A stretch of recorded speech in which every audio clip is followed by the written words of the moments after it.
Luke chapter 6 is where we pick things up tonight.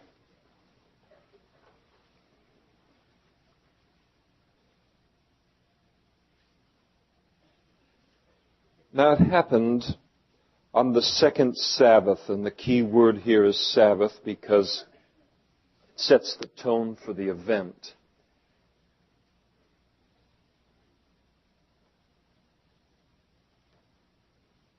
Jesus came into this world and He honored and fulfilled the Old Testament law to a T. But He did not allow Himself to be encumbered in any way, not for 5 minutes, by the traditions of men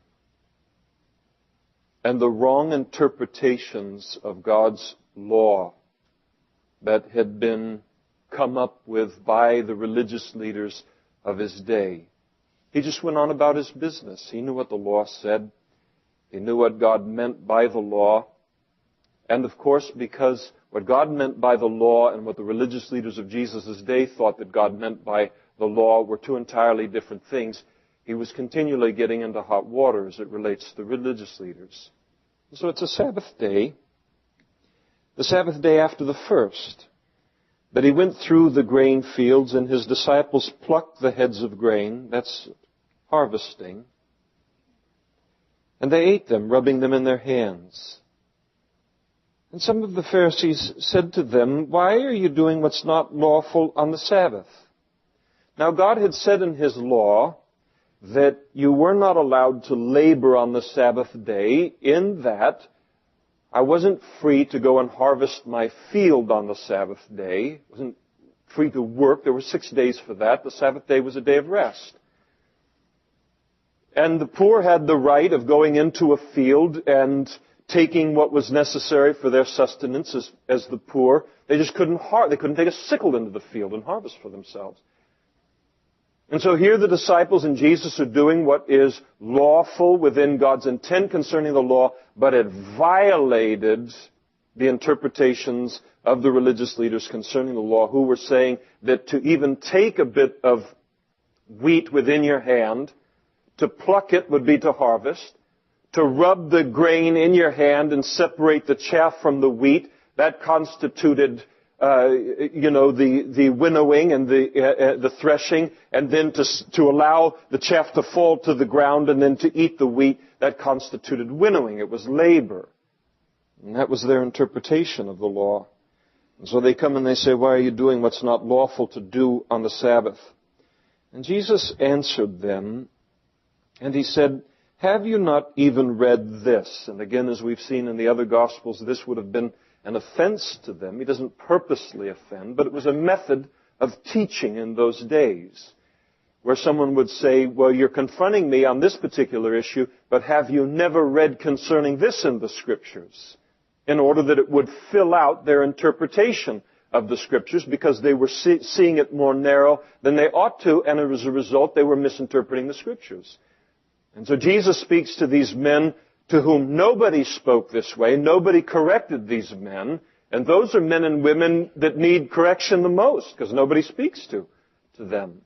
So Jesus said to them, "Have you never read this? What David did when he was hungry," and he quotes now an event concerning King David in the Old Testament, "and he and those who were with him, how he went into the house of God. He took and ate the showbread, and also gave some to those who were with him, which is not lawful for any but the priests to eat." So He asked them this question, and I'm convinced there's a pause between verses 4 and 5. They have no answer as it relates to this. And what Jesus is doing here as He cites David from the Old Testament, as they're criticizing Jesus and His disciples, considering this picking of grain on the Sabbath day to be a violation of the law, Jesus cites this passage from the Old Testament to reveal to them that it wasn't necessary to interpret the law so strictly. Matthew's Gospel declares a little more fully concerning this incident that Jesus went on to say to these religious leaders, "But if you had known what this means, I desire mercy and not sacrifice, you would not have condemned the guiltless," that is, the disciples. And what he's saying to them is, you're interpreting the Scriptures on the basis of sacrifice. All your interpretations lean toward excessive harshness. And he said, what you need to do in order to properly interpret God's law is to lean toward mercy. Then you'll be closer to his heart. And as he cites this incident concerning David, and David in the Old Testament clearly violated the law, and so did the priest in giving those loaves. Those loaves were only for the priests. And why did the religious leaders not have a problem with David receiving those loaves in that particular instance? Because they were selective in how they interpreted the Scriptures and how they applied it. They were merciful toward those that they wanted to be merciful toward. That is, the great King David. But who they wanted to use the Scriptures to hammer, it was all sacrifice in terms of their interpretation. And Jesus confronts them with their selectiveness on this and their lack of mercy and interpretation. And there's some of us who are born with a tendency to look at the Scriptures in the realm of sacrifice. We always look for the harshest kind of interpretation related to it, and we have to learn, as Christ works in our life, to factor mercy into the situation. Then there are others, it's all mercy. They know nothing of sacrifice. They know nothing of strictness related to things. They need to learn to bring a little bit of sacrifice into it. But that wasn't the problem of these religious leaders. I've known people over the years where when they read the Scriptures, all they see are the exhortative texts. They see nothing of God's mercy. They see nothing of God's grace in the passages.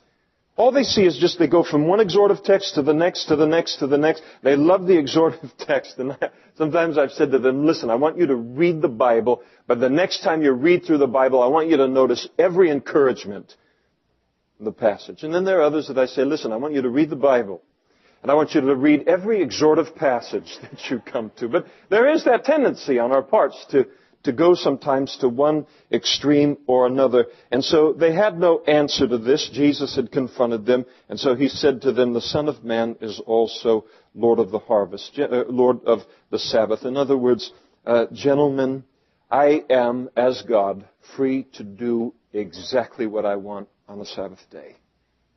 End of discussion. He is the Lord of the Sabbath. And so, it happened on another Sabbath, and there's the key word again, Sabbath, also that he entered the synagogue and he taught. And there was a man there whose right hand was withered. Now Luke here is the physician, and he makes note of which hand is withered. He's a doctor, so he takes note of these things. And I remember we had a friend when we were living in Napa before we moved over here, and she had been playing volleyball, and she fell backwards, put her wrists down, and she broke both of her wrists. They took her to the hospital, and they were wheeling her in for surgery. And they started to work around her chest. They were prepping her for open heart surgery. Oh, it's funny now.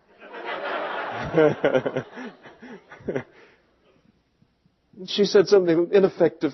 Excuse me, what are we doing here? I have 2 broken wrists. I don't need a new heart tonight. And, but this kind of stuff goes on, where they like do the surgery on the wrong eye or some kind of a deal like that. And you want a doctor who notices this kind of stuff. I like Luke. It was the right hand. So he's got this withered right hand, just like this. It's good for nothing. It's just like a tree thing that's just withered away. It just sits like this. And he's in the synagogue.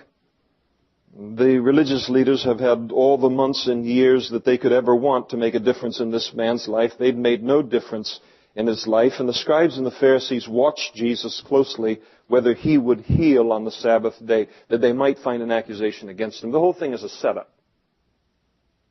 They have no concern for this man with a withered hand.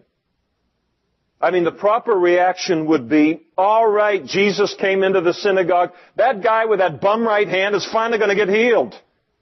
Because they knew, and it's an interesting thing as we've seen before, is they trapped Jesus on the basis of something that they know about him. And what they knew about Jesus is that when he walked in a room, his eye went immediately to the person with the greatest need. And so it did in this instance. He walked in, and the man with the greatest need was the man with the withered hand. Jesus fixes his eyes on this man. Now they're going to see whether he's going to heal him on the Sabbath day. And in healing on the Sabbath day, if he healed on the Sabbath day, it would not be a violation of God's law, but it would violate their interpretation of the law, which was entirely different from what God intended by the law. When we were in Israel on this last trip, we had a guy by the name of Mickey, and he was a young guy, a young Russian Jew, and he knew the Lord, and it was a blessing to have a guy that was a believer. And it's a blessing to have a young guy. You know, people get older and they don't say so much. So we had him in this guide, and he would say a lot, and he would talk about the culture, and he would talk about what it was to be a Jew, and he would talk about the interpretations that the rabbis of his day or historically had applied to the Scriptures. And you'd listen to him quote this passage or some passage and then say what the rabbi in some point in history had said concerning the passage, and then that interpretation had been glommed onto and held all the way to the present day. And you listen to what he was saying, and you say, wait a second, that passage has nothing to do with that. But the traditions, the interpretations, they just kind of got etched into history, and nobody questioned them anymore. Karen and I, we were in a shop. And in the shop, there was a woman that had a radio playing in the background, and I always go to this shop whenever we're there. She's a nice lady. So we were buying something there, and there was something going on the radio, and I don't know if she laughed related to something or whatever, but I asked, what's being said on the radio? And she said, there's a teacher speaking on the radio, and he's talking about Elijah and the being fed by the Gentile or the widow woman there with the oil and with the remaining grain cake. This is interesting. I said, what's he saying about that? She said, what he's teaching is that you always ought to hold on to your faith and never be moved from your faith. Excuse me. That passage has nothing to do with that lesson. It has a lot of lessons, but that's not one of them. And so, but she's fascinated by it. This guy is the greatest teacher. It's so fascinating how he's able to add to the passage and give color to it, add things that aren't even found there in the passage. These are her words. My wife is my witness. I mean, she's not always, so I just fabricate all kinds of things. But she does happen to be on this. And all of this kind of stuff, absolutely fascinated by it. But that's the way that it worked, just playing fast and loose with the Scriptures. And so here was this idea as it relates to healing. They said, well, you could stop a man if he was bleeding to death. You could apply a tourniquet and stop the bleeding, and then so he wouldn't die on the Sabbath day, but you'd stitch him up on the day after the Sabbath. Or if he broke a leg or broke an arm, you couldn't set it. You could get it in a place where it's kind of be restful and all, but you couldn't set it till the next day because that would constitute healing and laboring on the Sabbath day. Jesus ends up confronting them with the fact, and he said, which of you, having an oxen or having a lamb, falls into a ditch? He speaks of it in Matthew's Gospel. He said, which of you on a Sabbath day doesn't get it out? They all got their property out. Labor or no labor, sweat or no sweat, I own that. That belongs to me, and it's in a ditch, and I don't want it to die, and I'm going to rescue it from the ditch, Sabbath day. They'd all do that. Jesus, in essence, says to them, you do that with your property on the Sabbath day. I am free to do with what is mine on the Sabbath day. And all of the world is His. And all of mankind is His and His creation, to do with as he sees fit. And so here he is. This man is there, but it's all a setup. No compassion for him. But Jesus knew their thoughts, and he said to the man who had the withered hand, he said, "Arise and stand here." It's almost as if he's saying, in effect, listen, let's not pretend a game isn't being played here. Let's get you right out in the open. So we're not going to get, false accusations made against me on the basis of something that was done quietly in some corner of the synagogue. Stand up, because what I'm going to do, I am willing to do openly. And so he stands up. And then Jesus said to these religious leaders, "I'll ask you one thing. Is it lawful to do good or to do evil or to save life or to destroy it on the Sabbath day?" And there's no answer. And he looked around at them all, and we know from Matthew's Gospel that he looked in anger, and he said to the man, "Stretch out your hand." And then here are the 4 words that just so knocked me out. And he did so. And as he did so, his hand was restored as whole as the other. So Jesus is the Lord over the Sabbath day. He can heal on the Sabbath day if that's what he wants to do. One of the amazing things about this passage, it is one of the great devotional themes in my heart from the Scriptures. And that is behind every command that God gives in His Word, He couples with it the ability to obey that command. And as I obey the command, what is withered in my life heals. Without exception. Without exception.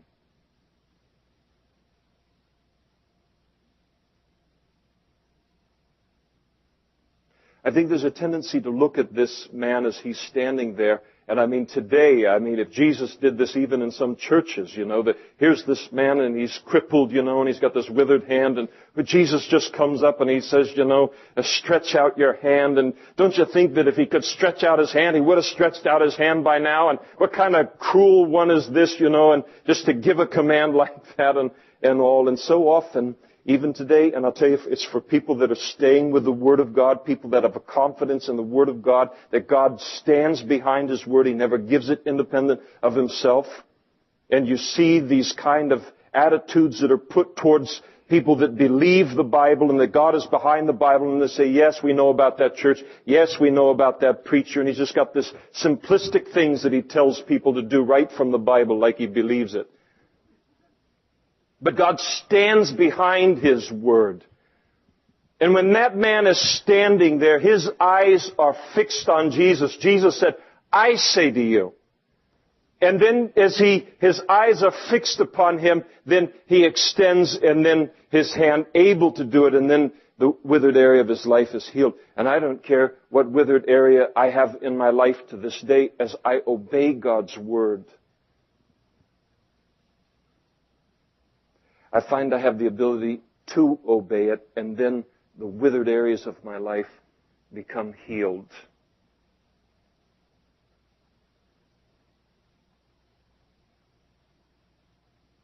Well, the reaction of the religious leaders was that they were filled with rage, and they discussed with one another what they might do to Jesus. Again, no mercy in their lives. And it came to pass in those days that Jesus went out to a mountain to pray, and He continued all night in prayer to God. So Luke's emphasis upon the prayer life of Jesus once again. And when it was day, He called His disciples to Him, and from this larger group of disciples He chose 12, whom He named apostles. Simon, whom He also named Peter, Andrew his brother, James and John, Philip and Bartholomew, Matthew and Thomas, James the son of Alphaeus, Simon called the Zealot, Judas the son of James, and Judas Iscariot, who became a traitor. And so He chooses these 12 after a night in prayer. I love what Gail Irwin says. He says, the only thing that makes me wonder about God is His choice of me. Isn't the truth?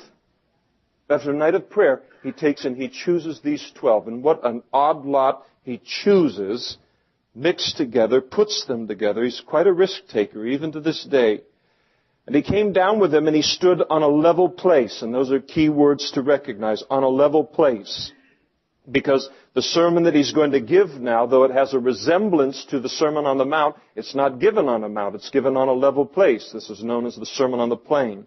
So he stood on a level place with a crowd of his disciples and a great multitude of people from all Judea and Jerusalem and from the seacoast of Tyre and Sidon, who came to hear him and to be healed of their diseases, as well as those who were tormented with unclean spirits, and they were healed, and the whole multitude sought to touch him, for power went out from him, and he healed them all. So here you have the circumstances of the Sermon on the Plain.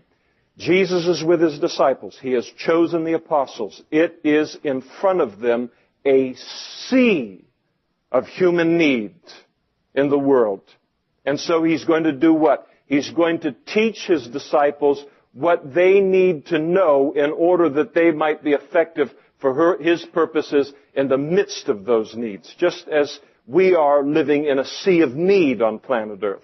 And so he speaks to us from this same sermon. And Jesus lifted his eyes toward his disciples. Now notice, they're already disciples. They're already followers of Jesus. He isn't going to give them now a way that if they keep all of these rules, that they can earn their way into heaven. They're already disciples. And what he's telling them now is you are members of a different kind of kingdom than the kingdom of this world, and this is what I want my citizens of my kingdom to look like. And so he begins, as he did with the Sermon on the Mount, with some blessings or beatitudes. And he said, "Blessed are you poor, for yours is the kingdom of God." Now notice he doesn't say, "Blessed are the poor." There's no particular blessing to being poor. I think it was Rockefeller who said, "I've been rich and I've been poor. Rich is better. Rich is better." But he says, "Blessed are you poor." He's talking to his disciples. And he's talking about his disciples who choose to follow him and obey his call upon their life, even if it means poverty for them in this life. They have the ability, perhaps the talents, to earn a great fortune for themselves, apart from God's call upon their life. But they choose to become poor in order to fulfill the specific call that God may have upon their life. And God's people make that choice all over the world tonight. What does he put their focus on? Not their poverty here in this earth. Yours is the kingdom of heaven. He reminds them of what's waiting for them, what's ahead for them, the blessings that are ahead for them on the other side of glory when I get home, because this is not my home. He said, "Blessed are you who hunger now, for you shall be filled." Again, he's talking to the disciples. Disciples that choose to follow God's call upon the uniqueness of their life to serve him in places in this world where in order to do that, it's going to mean experiencing hunger as a part of my daily reality. And he says to them, "For you shall be filled." It'll be rewarded in a future day. There's a marriage supper of the Lamb coming. Every kind of pizza you can imagine is going to be there. No Coke, only Pepsi. "Blessed are you," he says, "who weep now, for you shall laugh." To live for the Lord in this world is going to mean weeping. We can't disengage from this world the way that others do. There's a price to be paid for opened eyes. There's a glory about having eyes opened, to have his eyes, to see the world the way that he does, to see individual human beings the way that he does, to begin to understand pain that individual people are experiencing in different situations in a way that we never would apart from him, but we do because of his Holy Spirit within us. And there's a sorrow to walking with the Lord in this world. It's a sorrowful thing to watch people waste their lives to destroy their lives, to see it be so needless, to watch children be robbed of their innocence for a buck in the United States of America, to see everything upside down. There's a sorrow to it. But he says, blessed are you who weep now, for you shall laugh. One day all of those tears are going to be turned into joy. And then he said, blessed are you, not if, but when men hate you. I really like people hating me. No, I don't. I like people to like me as much as the next person. It's not fun to be hated in this world. But they will, and it means to be hated because of our love for the Lord and our faithfulness to the Lord. And when they exclude you, isn't it fun to be excluded as a Christian? And revile you and cast out your name as evil. It's a terrible thing. For the Son of Man's sake, he said, rejoice in that day and leap for joy. If you haven't leapt for joy in a while, that situation, for indeed your reward is great in heaven, for in the like manner their fathers did to the prophets. And so he speaks of this fact that we're going to be excluded, we're going to be hated, we're going to be reviled, our name is going to be cast out as evil because of our commitment to the Lord. But he says, your reward will be great in heaven. Always that eternal focus.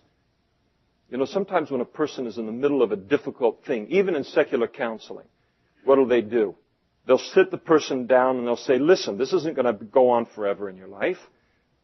There's going to be a next year. There's going to be a 5 years from now. There's going to be a 10 years from now. What's the person trying to do? He's trying to add some perspective. The person's lost in the moment. And what the Lord does here is he takes difficult circumstances that we can find ourselves in this world, and he gives the ultimate perspective to it. In other words, it's not always going to be like this. One day you'll be in glory, and while you are being persecuted, realize that you're in very good company. They've done this to my people all through the ages. And then in verse 24, the Sermon on the Plain is different from the Sermon on the Mount because this sermon contains woes. Now remember, some people look and they say, well, the Sermon on the Mount and the Sermon on the Plain are really the same thing and all. It's not unusual that Jesus would repeat his teachings in different places, say some of it in the Sermon on the Mount in that context, and then say something else and couple other things to it in another place. They didn't tape all the sermons in those days. Just about half of them. It's a reel-to-reel thing they were doing back in those days. Well, there's nothing being taped in those days. So it was necessary in order for a message to get out across a broad group of people for repetition. I remember reading concerning G. Campbell Morgan, one of the great preachers of this last century.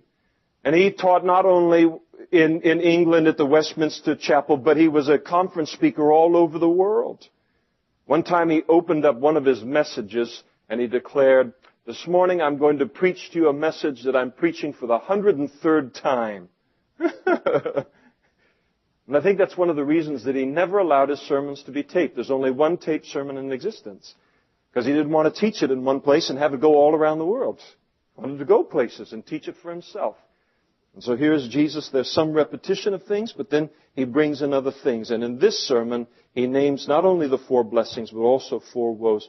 But woe to you, again to the disciples, who are rich. And this is the idea of those who are rich, and they have become rich at the expense of God's call upon their life. God wanted them to do something with their life. God had a different plan for their life. They chose riches as the way to spend their life. And so he said, woe to you who are rich, with that kind of an idea, for you have received your consolation. Enjoy the riches today. It comes at the expense of reward later. You'll be the one wearing a beanie in heaven. And then he says, woe to you who are full. And the idea here is to disciples that choose to live a self-indulgent life, again at the expense of God's call upon their life. And he said, for you shall hunger. They'll hunger when eternal rewards are given out. And then, woe to you who laugh now. In other words, they make pleasure and laughter the great focus of their life in this life. Even as a disciple, Jesus said, for you shall mourn and you shall weep. There'll be a day of regret in their future. Because instead of spending their life the way that God wanted them to spend it, they spent it on pleasure, and laughter is the master passion of their life. I have talked with people near the end of their lives. They're very near death, and they have lived the entirety of their Christian lives for pleasure and for laughter. And believe me, there is regret. There is a longing for another 20 years to do it entirely different from the way that they have done it. And so there is regret with it, and there is mourning and weeping. And woe to you when all men speak well of you. I don't want all men to speak well of me. I don't want the wicked to speak well of me, for so did their fathers to the false prophets. And so there are some disciples, they live for the praise of man. They don't realize that you want that praise, but they praise the wicked as well as you. And if they praise the wicked as well as you, then what is their praise good for? What does it mean in our lives? It's a way to waste a life, and there's a woe pronounced upon it. But Jesus said, I say to you who hear, love your enemies and do good to those who hate you. And so Jesus now begins to lay out some characteristics in our life that will differentiate us from the rest of the world. And most of these characteristics he lays out, they center on this theme of love. He said, I say to you, but I say to you who hear, love your enemies, do good to those who hate you. Now, nobody can do that in their own strength. That takes being born again into another kingdom and receiving God's strength. I'm very good at hating people who hate me. It's a gift, really. It's just fabulous. But this is a different thing entirely. Bless those who curse you and pray for those who spitefully use you. Now, this is rough stuff, isn't it? But a person who lives like this stands out like crazy in this world. And that's the idea. To him who strikes you on the one cheek, offer the other also. And from him who takes away your cloak, do not withhold your tunic either. In other words, somebody has a genuine need, freely give to them. Give to everyone who asks of you, and from him who takes away your goods, do not ask them back. And just as you want men to do to you, you also to do to them likewise. Verse 31, known as the Golden Rule. Now, the interesting thing about Jesus' take on the Golden Rule is that this rule existed from the negative angle before he spoke this. And what the teachers had been saying prior was, don't do to others what you don't want them to do to you. But you can spend your whole life not doing anything under that. Jesus says, not only do I not want you doing to others what you don't want done to you, but we're going to move into the realm that's proactive in this life. I want you to do to people what you want to have done to you. That's something that's infinitely superior. He says, but if you love those who love you, in other words, this love that he's spoken about, this is what will make us different from the rest of the world. If you love those who love you, what credit is that to you? That doesn't require any supernatural life. For even sinners love those who love them. And if you do good to those, if you do good to those who do good to you, what credit is that to you? Even sinners do that. Anybody can live that kind of life. If you lend to those from whom you hope to receive back, what credit is that to you? Even sinners lend to sinners to receive as much back. But love your enemies. Do good and lend, hoping for nothing in return, and your reward will be great. And then here's the key. And you'll be sons of the highest. In other words, we will be revealed to be a chip off the old block, because in being this way, we're being like him. For he is kind to the unthankful and evil. Therefore be merciful, just as your Father also is merciful. He said, judge not, and you will not be judged. So we're not to judge other people. It doesn't mean that we don't, it means that we don't judge their motives. We don't judge their heart. I'm not free to do that. I am free to judge a person's life, their actions, their words. He's going to talk about coming to a conclusion about what a tree is on the basis of its fruit. Well, that takes judgment. But I'm not free to judge people's motives or their hearts, things that I can't know, that only God knows. But I have found, as I mentioned before, I have found that when I judge people, I am invariably wrong about 99% of the time. Again, this is a tremendous gift that I have. Not everyone has it. But he says, not only am I commanded not to judge, but there's a blessing with it, and you won't be judged. A person that's a judger, they end up being judged, don't they, by other people. And when you don't judge other people, then you find that they're non-judgmental towards you. And then he says, condemn not, and you will not be condemned. A person who thinks the best about other people, doesn't condemn other people, gives them a second chance. That kind of person finds that when they're in need of the benefit of the doubt, that people are eager to give it to them. There's a blessing in that. He said, forgive and you'll be forgiven. A forgiving person, very quickly in the day in which they need forgiveness, and the day comes in which we all need forgiveness from other people, people are quicker to give us that forgiveness. He said, give and it'll be given to you. So you give to people, we're known as a generous person. All of a sudden the word becomes known that I'm in a terrible strait. I have this kind of need, and this accident has happened, and this is where the family is, and all of a sudden what happens? People come out and they give. And so he said, give and it'll be given to you. Good measure, pressed down, shaken together, and running over it will be given into your bosom. For with the same measure that you use, it'll be measured back to you. And that's a law of life.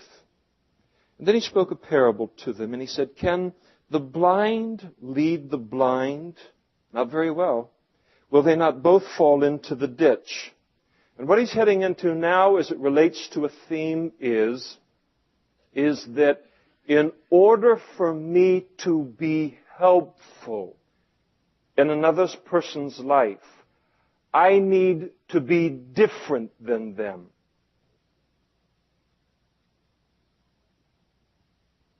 I can't be dominated if I'm going to help a person who is dominated by a sin in their life.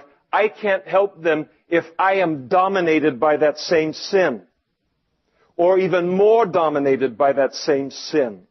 There needs to be a difference between my life and other people's lives in order for me to be a help to them. Otherwise, if we're all blind, we're all going to end up in the ditch. Somebody has to see. And the Christian has to be the one that sees. He said, a disciple is not above his teacher, but everyone who is perfectly trained will be like his teacher. And so the teacher needs to know more than the disciple. He needs to be ahead of the disciple in order to be a help to the disciple. He said, and why do you look at a speck in your brother's eye, a wooden speck, and you don't perceive the plank, that is the 4x4 in your own eye? And the interesting thing about a speck, a wooden speck and a plank, is that they're the same material. You're just talking about a small amount of one and a very large amount of another. So he gives the whole situation absurdity here, to make the point. He said, how can you say to your brother, brother, let me remove that speck that's in your eye, when you don't see you got a 4x4 in your own eye? He said, hypocrite, first remove the plank from your own eye, then you'll see clearly to remove the speck from your brother's eye. And so, you don't want your eye doctor to come into the room with big planks coming out of his eye, or you don't want him, feeling his way toward, laser surgery today, Doc? Is that what we've got going on here? He's got to be in better shape than you in order to help you. And so here is a situation where, and is so often the case, a guy thinks, I can help this guy because I really know this sin, or I really know this situation. I've got a huge plank in my eye, but I won't be able to help anyone. You'll just wedge that speck deeper into their eye. So what he's saying here is that we have to be further along than the people that we're helping. Of course, we can be that by the Spirit of God. And so the necessity Well, he says, for a good tree does not bear bad fruit, nor does a bad tree bear good fruit. A good tree bears good fruit. A bad tree bears bad fruit. You know a tree, every tree is known by its own fruit. For men do not gather figs from thorns, nor do they gather grapes from a bramble bush. And so you know a tree, when you look at a tree and you see an orange, you just stop and you go, don't tell me. Kumquat. This is a kumquat tree. Now you see an orange, you know you got an orange tree. I mean, if it looks like a duck, and it walks like a duck, and it quacks like a duck, you got a duck on your hands. And one of the most important things as a Christian, and there's nothing wrong with it, fruit is everything. Fruit's what you trust, not words, not good intentions. What's the fruit? That tells me what the tree is. Everything else is secondary. And the good man, he likens all of this to a tree. You don't have grapes coming from a bramble bush, and you don't have thorns coming from a from a fig tree and all. Whatever's coming out of the tree, that's what the tree is. And a good man out of the good treasure of his heart brings forth good. A good man has good fruit coming out of his life. And an evil man out of the evil treasure of his heart brings forth evil. You can't look and say, look at all that evil coming out of his life, but he's a good man. No. You can't look at a man and say, look at all that good that's coming out of his life, but he's an evil man. No. You know a tree by its fruit. For out of the abundance of the heart, his mouth speaks. And I've always liked that passage. You ever want to take your spiritual temperature? Just put a little tape recorder right here in your pocket for a day and just listen to what you say. So sometimes people say, oh boy, you know, I've really got a mouth problem. Oh no, I've got a heart problem. Comes out of my mouth, comes out of the heart. I need a cleansing of my heart. So out of the abundance of the heart, his mouth speaks. And then Jesus closes in the same way that he closed the Sermon on the Mount. And he said, why do you call me Lord, Lord, and you don't do the things which I say? The inconsistency of calling him Lord without obeying him. He said, whoever comes to me and hears, and that's a key word, hears my sayings, and then circle the next word, does them. Hears and does. There's a certain thing that happens in that kind of a life. A man or a woman who hears, but doesn't just hear, they hear and they do. He says, I'll show you whom he's like. He's like a man building a house who dug deep and he laid the foundation on the rock. And when the flood rose and the stream beat vehemently against the house and could not shake it, for it was founded on the rock. How do I found my life upon a rock, something that's unshakable in this world, in the midst of the storms of this world? Well, that's what I'm going to tackle next week. It'll be a 170-part series. Now, it's not that complicated. This kind of life is one that hears God's word and then obeys it. And the person that hears his word and obeys his word is the one who can rightfully call him Lord. There's a certain quality of life that comes out of simply hearing him and obeying him. But he said, he who heard and did nothing with what they heard is like a man who built a house. Everybody's building a house in this thing, aren't they? Just like in life, everyone's building a house. But he built a house on the earth, on the sand, without a foundation, and against which the streams beat vehemently, and immediately it fell, and the ruin of that house was great. And obedience is critical, and it is revealed by life's storms. Well, I'm going to stop there tonight. We won't go into chapter 7. Because there's a lot in there. And I went a little long this morning, so I don't want to broke you to rest. Can I tell you, sir, it was the Lord's will. You stop it. Last night I went to bed.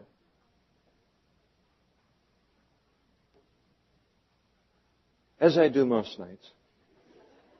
And I had the goofiest dream. This is not spiritual. Close your Bibles. Put your notes away. That old. And I had this goofy dream. And what the dream was, is there I am, and I'm in this pulpit And the room is just a scattering of people left in it. And what has happened is all of a sudden, there I am. I'm in the pulpit in the dream. I am in the thing. I'm not watching it from a distance. I'm in the thing. These poor people through, you know. And then this morning, I tell you, listen, thorns take a variety of, differences, but that was weird. That was a weird dream, You fall asleep and just keep talking, and then you wake up and you go, I don't know, what in the world have I said all of that time? Well, we'll leave it there tonight.